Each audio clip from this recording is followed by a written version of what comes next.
ચલો બાળકો, આપણે અપૂર્ણાંક સંખ્યાના સરવાળા બાદબાકી જોઈ લીધા. હવે મિશ્ર અપૂર્ણાંકના સરવાળા અને બાદબાકી, જેમાં આ વિડીયોમાં જોઈશું આપણે સરવાળા. બરાબર? તો મિશ્ર અપૂર્ણાંકના સરવાળા બે રીતે થાય. બરાબર? તો બંને રીતથી હું શીખવાડું છું. ચલો, સૌપ્રથમ મિશ્ર અપૂર્ણાંક છે એને આપણે શું કરવું પડે કે સાદા અપૂર્ણાંકમાં ફેરવવું પડે, અને પછી સાદા અપૂર્ણાંકમાં ફેરવ્યા પછી તો આપણને આગળ કર્યું એ પ્રમાણે સોલ્યુશન આવડે કે છેદ સરખા જોઈએ અને છેદનો લસા લેવો પડે. છેદનો લસા જે આવે એ બંનેના છેદમાં હોવો જોઈએ, એટલે ઉપર નીચે કંઈક ગુણવું પડે. આ બધી મેથડ આપણે આગળ કરી. બરાબર? તો હવે ધ્યાનથી એકવાર જોઈએ. ચલો, અહીંયા આપ્યો છે એક મિશ્ર અપૂર્ણાંક 3.2 વત્તા 5.3. બરાબર? ચલો, આનો સરવાળો કરવો છે. તો પહેલું શું કરીશું? આપણે મિશ્ર અપૂર્ણાંકને સાદા અપૂર્ણાંકમાં ફેરવીશું. તો ફેરવવા શું કરીશું? તો કે છેદ અને પૂર્ણાંક સંખ્યાનો ગુણાકાર, એટલે કે 3 × 5 વત્તા કોણ, તો કે ઉપર જે અંશ છે એ, અને આખાના છેદમાં કોણ, તો કે જે હતું એ 5/5. એ જ રીતે આ બાજુ ફરીથી પ્લસ મૂકીને વચ્ચે 5 × 5, એટલે કે અંશ અને પૂર્ણાંક સંખ્યાનો ગુણાકાર વત્તા અંશ આખાના છેદમાં 5 છેદમાં 5. ચલો, હવે શું થાય? તો કે 3 × 5 = 15 પ્લસ 2, અહીંયા શું થશે? 5 × 5 = 25 પ્લસ 3, બંનેના છેદમાં જે હતું એમના. ચલો, 15 ને 2 17, 17/5 પ્લસ 28/5. હવે તમે જુઓ તો આ દાખલાની અંદર બંનેના છેદ સરખા જ છે. અહીંયા સુધી કર્યા પછી ચેક કરીએ છીએ તો આપણે બંનેના છેદ કેવા? સરખા. તો બંનેના છેદ સરખા હોય તો સાહેબ કે અમારે તો બહુ ઇઝી પડે. કેમ? તો કે સીધું પ્લસ જ કરી દો. તો કે ચલો ત્યાર 17 + 28/5, 17 + 28 એટલે 45 થાય સાહેબ, અને 5 છેદમાં છે એટલે 5 × 9 = 45, એમ છેદ ઉડી જાય. પડી ખબર? અલ્યા પડી કોની સોગન? ચોપડીની સોગન પડી ને? બસ ત્યાર કે ખબર પડવી જોઈએ. બરાબર? હવે તમે જુઓ તો આને બીજી કઈ રીતે ગણાય? તો જુઓ, અહીંયા આપણે એવું શીખીએ 3.2 વત્તા 5.3. તો હું શું કહું? પૂર્ણાંક સંખ્યા જે હોય એનું પ્લસ કરો, એટલે કે 3 + 5 = 8. અને અપૂર્ણાંક સંખ્યાનું અલગથી પ્લસ કરો. ચલો, અપૂર્ણાંક સંખ્યાનું પ્લસ કરીએ તો બંનેનો છેદ સરખો જ છે. દેખાય છે ને તમને? એટલે ધારો કે બંનેના છેદમાં શું છે? 5 છે. બરાબર? બંનેના છેદમાં શું છે? 5 છે. તો આપણે પ્લસ કરીએ તો હવે શું થશે? 2 + 3/5 બરાબર શું થાય? તો કે 2 + 3 એટલે 5/5 થાય. 5/5 કટ થઈ જાય એટલે શું થાય? 1 જવાબ. હવે આ એક કેવો જવાબ મળ્યો? પૂર્ણાંક સંખ્યા મળ્યો. અહીંયા અપૂર્ણાંકમાં જવાબ મળ્યો નથી, તો પૂર્ણાંક જવાબ મળ્યો. ઇટ મીન્સ કે પૂર્ણાંક સંખ્યાની અંદર આપણે શું કરી દઈશું? પ્લસ કરી દઈશું. એટલે 8 + 1 શું થાય? 9. સીધો જ આન્સર આવડે. બરાબર? હજી આપણે એક બીજો દાખલો જોઈએ જેના છેદ સરખા ના હોય. છેદ કેવા છે? જુદા હોય થોડા. શું છે?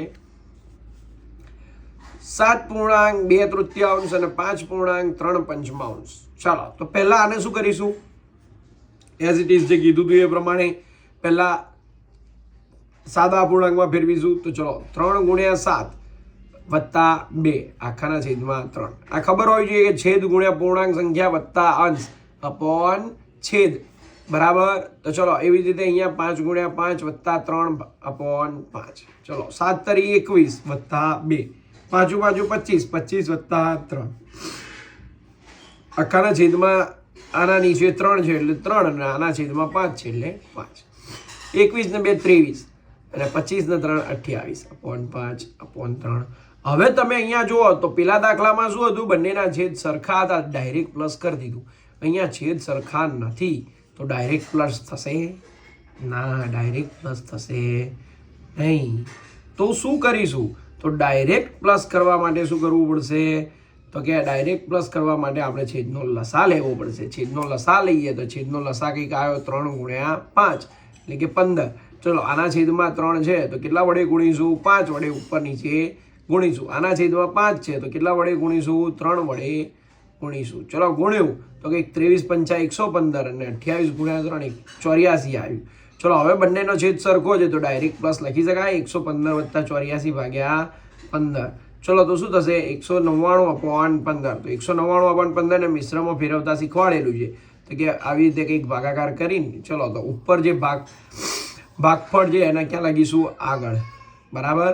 શેષ જે વધી છે એ ક્યાં આવશે તો કે અંશમાં, અને જેના વડે ભાગ્યું છે એ ક્યાં આવશે તો છેદમાં. આવડે જ, કેમ ના આવડે, બરાબર. તો આ જ હવે તમે કહો સર બીજી રીતે પેલું બતાવ્યું હતું એમાં આવું થાય, મેં કીધું હા એમાં પણ થાય ને. તો જુઓ કે પૂર્ણાંક સંખ્યાઓનો પ્લસ કરી દો, 7 ને 5 12, બરાબર. અહીંયા અત્યારે હાલ ના જોતા હો, +1 શું કર્યું, ખાલી મેં પૂર્ણાંક સંખ્યાનો પ્લસ કર્યું.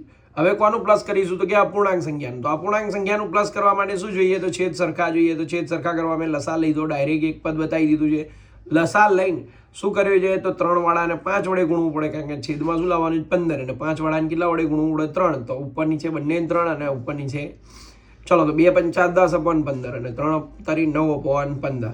તો 10 ને 9 કેટલા થાય, હવે તો 15 છેદમાં સરખા જ, એટલે 10 ને 9 19/15. હવે અહીંયા આવો એટલે ખાસ એક વસ્તુ ધ્યાન રાખવાની, આ અશુદ્ધ અપૂર્ણાંક છે. કેવો છે? અશુદ્ધ. તો આ અપૂર્ણાંકનો જવાબ પહેલા મિશ્રમાં ફેરવવાનો, જોવાનો મિશ્રમાં ફેરવવાનો, મિશ્રમાં ફેરવ્યા પછી જ આન્સર લખવા. હવે આને મિશ્રમાં ફેરવીએ તો આપણે મિશ્રમાં ફેરવીએ એટલે કંઈક આવું આવશે, ભાગાકાર કરીએ 15 × 15 એટલે કંઈક આવું થાય, 1.415, બરાબર. તો એમાં જે પૂર્ણાંક સંખ્યા આવી એને શું કરવાની, આપણી જે પૂર્ણાંક સંખ્યાનો જવાબ હતો એમાં પ્લસ કરી. તો ચલો 12 ને 1 કેટલા થાય 13. તો ફરીથી જવાબ જુઓ તમારો શું થઈ ગયો 13.415 થઈ ગયો. તો બંનેમાં જવાબ કેવો આવ્યો? સરખો. પણ અહીંયા ખાસ વસ્તુ યાદ રાખવાની, જ્યારે અપૂર્ણાંક સંખ્યાનો સરવાળો કરી દો પછી અહીંયા જે જવાબ આવે એને શું કરવું પડે તો કે મિશ્રમાં ફેરવવો પડે. અને મિશ્રમાં ફેરવ્યા પછી શું કરવાનું તો કે જે પૂર્ણાંક સંખ્યા આવી એને શું કરવાનું, પૂર્ણાંકમાં પ્લસ કરવી, પછી જ બાજુમાં લખવાની. બોલો આવડે?